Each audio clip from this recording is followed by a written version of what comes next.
So, welcome to another one of Easto's Fireside Chats. Hopefully my allergies don't kill me out here, but I am by my fireside. Let me just prove it there. See, there's my fire pit. The flames are working on becoming some coals for some dinner here in a minute. So I just want to talk to you really quickly about something. This one's for adventure leaders. And that is how we talk about our adventure club and how it affects our volunteers. So I get a lot of adventure clubs saying, I can't get the parents involved.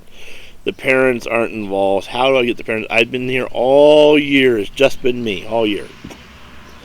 And I say that's not right. Adventures is a family club. Those parents need to know they have to be there. And I've been meaning to make this video for a long time. And I've been really thinking about the question, and this I may have to make more than one video on it, but this is what I've thought of so far, and that is, I think our adventure clubs have a perception problem, and a lot of it has to do with how we talk about the club. Now, first perception problem is a lot of people like to consider adventures little pathfinders. And before 1980, they were, okay? So anybody 50 years and older in your church, they're going to remember it as pretty much little pathfinders, okay? When I was in Adventures, I didn't know it was called Adventures. I thought we were all pathfinders, all right? I did not know that my busy B class was the adventure class. We were all treated as pathfinders. Technically we weren't. Right, but I mean, the program changed a lot, especially in the 80s. The program went from just being more classes for Pathfinders to being its own special kind of club. And the people who worked on rewriting the curriculum and putting together what we have now really spent some prayerful time thinking about what was it the club accomplished. And they were able to make it all about family in a really special way. Because our church had no way of mentoring young families in raising children in the church. And people really recognized that was a hole in what we had going.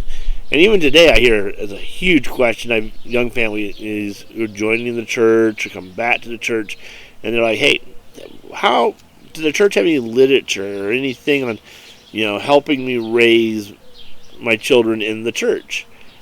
And we do have some, but one of the best ways to learn how to raise a kid in the church is to join with other families doing the same thing and working together. We've all heard the saying, it takes a village to raise a child, right? And with the families working together, it becomes a lot easier. But when we talk about the Adventure Club, we don't talk about it being a family ministry. You read in the book, you read all the literature now, everything in the Adventure Club talks about family, family, family, family, family, family. But when we talk about it to other people, we don't talk family, family, family. We talk adventures, adventures, adventures. And we ask who are the adventurers, we say these beautiful kids right here. Those beautiful kids are adventurers, but you just left out half the adventure club. You left out mom and dad. So when somebody says, who are the adventurers, you say this family right here. This family right here. That family right there. They are adventurers. Not, little Sally Sue over here, she's an adventurer. She may be an adventurer, but when you talk about just the kids, you're creating a message to everybody listening that it's about the kids. And a lot of the program is about the kids, but a lot of it is not about the kids. And a lot of people get confused. Like, well, the curriculum, it's all about the kids. Yes and no. My allergies are acting up on me. Everybody who knows me and allergies, right? But here, let's see if I can try to get through this video. The adventure curriculum is about helping families do activities with their kids. All right? The Adventure curriculum was not set up for me to take 10 busy bees and do an exercise with them. The curriculum is for me to take 10 busy bee families, take the parents of those 10 busy bees, and those parents to do an activity with their children. You guys see that?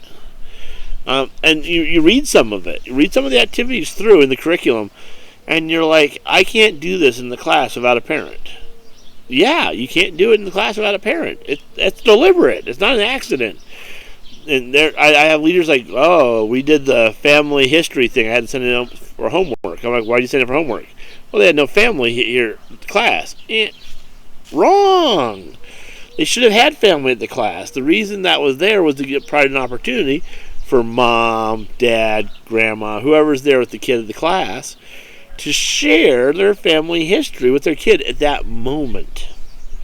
All right, that wasn't meant to be homework. Yeah, there's a thing about where our family's from. Well, that's not supposed to be homework.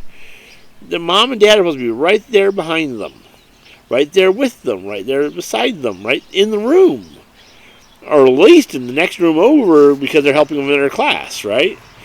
Some parents, well, a minute, okay, they don't work well in the same class their kid is, or maybe they have two kids in the club, so they have to choose which room they're in, and that happens, but they're supposed to be there on site with their kids helping the club. And a lot of it's how we treat the club, and what happens is we reap what we sow. We sow a club that's all about the kids, and we reap all about the kids. You need the families involved to make the club work. The club is designed to have family participation all over the place. And if we don't promote the families, we don't get the families. I'm thinking it's that simple for a lot of it. Because I've really been listening how the clubs talk about themselves. And you never hear them talking about the adventure families. They're always talking, the club is the kids. And I think that's a big thing, that if we could change that little piece, I think we would get more parental involvement. So let's have a few examples here. Like instead of saying next week we're going to have our staff meeting for adventures, and maybe you have like 3-4 core staff people, that's wrong. We should have the adventure family meeting to plan the activities for the upcoming year or the upcoming month or whatever, right?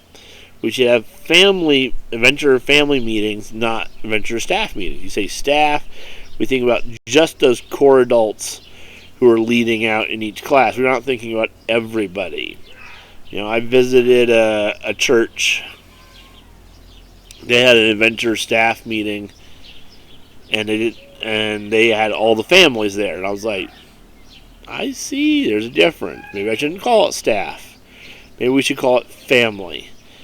And I think they had about 30 kids, and the family meeting had close to 60 people in it. But they literally had 2 adults for every kid, for most of the kids.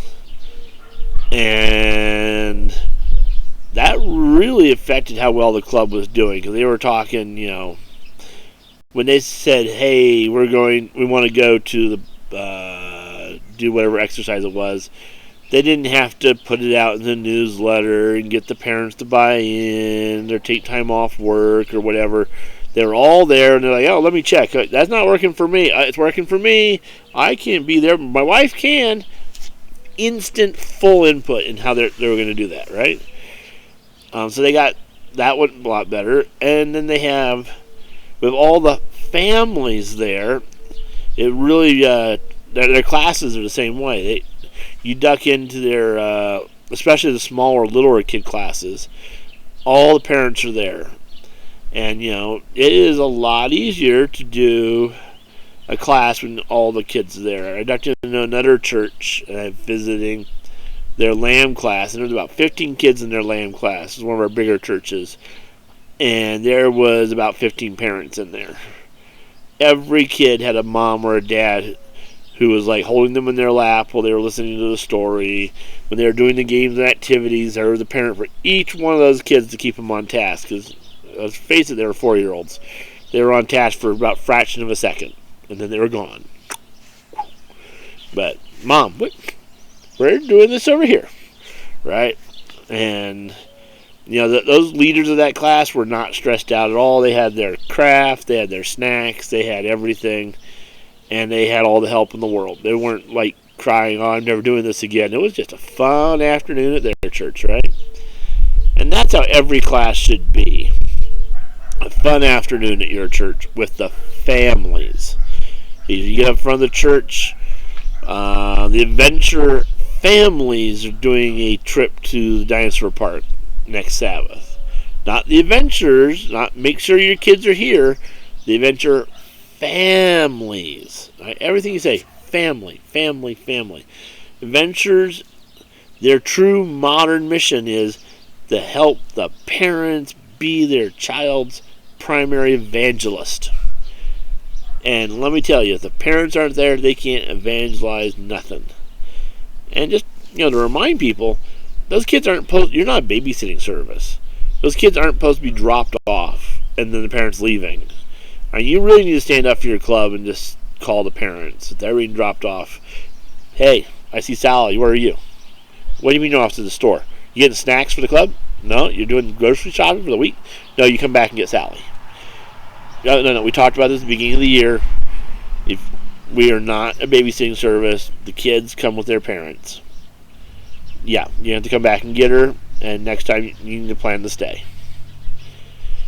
And let them take it to the board and scream and holler. I was an adventure director. I was very hard-nosed about it. People told me I was not a babysitter.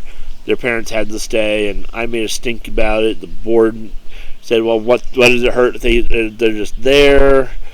I tried to explain to the board what the modern vision of adventures is, because they had more of an outdated vision. They were still on the, you're just all a bunch of little Pathfinders with a fancy name. I'm like, "No, we're not." And it took me years and years of talking to that same board, and they never really got it. I mean, the only way that board actually changed was the old board members left and the new ones came. And a lot of the new board members were parents I'd worked with adventures who'd gotten the message. And sometimes that's what we have to do. We just have to wait it out and go, "Hey, no, this is how it is. No, this is how it is," until sometimes the old guard leaves and the new guard comes in and goes, "Oh, yeah, we know how it is." Because sometimes people just don't change. And treating your adventure club like it's 1972 is not helping you. Modern Adventures is about family. Family, family, family. Everything you do at the Adventure Club, everything is about family. If you're not working in family into every activity you're doing it wrong. And that is the problem of our clubs. We talk about the kids, which is good. It's not bad talking about the kids. But we need to involve the families in every little thing. We need to talk about the families, involve the families. Our family meetings need to be talking about how the families are being used in the club. I'm going to talk more about it in other videos. Planning, using the family in every aspect of the club. But think about this for this video. Family. Write yourself a little script when you go announce up front in the church. There's the Adventure family. Underline it, highlight it, whatever you got to do, is doing X, Y, Z. Next week, the Adventure family clubs are going to the zoo. We are working on, the Adventure family is working on butterflies next week. Alright, Adventure families, make sure you're here, because we are learning about bees next week. And we have a beekeeper coming, and he's going to bring some special sweet treats for us. We got a bee here. Your Adventure families, make sure you're here. The fire department's going to be here next meeting, and you don't want to miss out. But you got to use a language that you're going to put it in their heads. Family, family, family, family. We have the meetings. Where's our families? Our families. Oh, we're doing our curriculum. Well, where's the families? The families are assigned to the classes with their kids. or at least if they can't be in a family with their kid, the next room over, and helping with another group of kids, so they're close by if needed. Right? They're right there though. This is not, everything family, family, family. And I think if you focused on family better in your church, because I've visited a lot of churches, adventure programs, and I've been listening for years and years, decades even, and I don't hear many people talk about the adventure family. They talk about the adventurers as the kids, and then they cry the families aren't there to support them. So I'm thinking if we talk families more, maybe we would get more family involvement. I could be wrong, but I don't think I am. So feel free to comment maybe some of your practices, things that's worked in your club. Feel free to disagree with what I've posted here or agree with it. If you want me to talk on different topics, please feel free to give me new ideas to talk about. I got a notepad full of them, many pages of them, because I am behind several years getting these out. I get like one out, and I say I'm going to get 10 out, and I only get 2 out, and then I get sick or something, and I'm gone for months, and I don't have time. So I'm trying to get a few of these out. I got a huge backlog, but I'm going to try to have these out more regularly. And there should be buttons here on the screen about now. We're telling you different places you can click to see other videos. And if you ever see me in person, feel free to sit me down and tell me your opinion. And I'll definitely listen and share. And that's why I think one of the biggest things we do in leadership is we share opinions and help people with new ideas and work around and give you guys new ideas. So never hesitate to give me an idea or tell me what worked in your club. Or tell me if it didn't work in your club. That's just as relevant, really. I might share something here and it doesn't work in your club. That'd be good for me to know. I try to only share things I've seen actually working. But, if it doesn't work in your club, that's pretty not good. So, but I try to share things I only see working in different clubs. And you can try it in your club, see if it helps you. So, adventures, you're not little pathfinders. It's a family thing. And may God be with you in your ministry. And I'll talk to you next time.